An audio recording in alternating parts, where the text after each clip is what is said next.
Hi guys! For today's video, gagawa tayo ng homemade wet food. Yung mga ingredients natin guys is chicken, squash, carrots, and egg. Sa chicken natin guys, ito yung main source of protein plus yung egg na additional protein. Tapos itong squash naman guys, siya yung source ng vitamin A and fiber.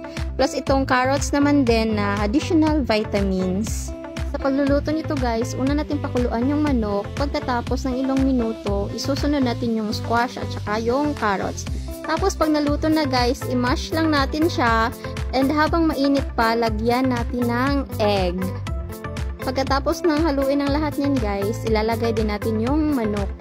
Tapos, naglagay nga rin pala ako ng malunggay food topper para sa dagdag nutrients. Pagkatapos natin isalin sa lalagyan, ilagay lang natin siya sa freezer guys para tumagal ng 4 to 6 days. Tapos kapag ipapakain nyo na sa alaga nyo, lagyan nyo lang ng mainit na tubig. Yun lang! Salamat sa panonood! Ingat!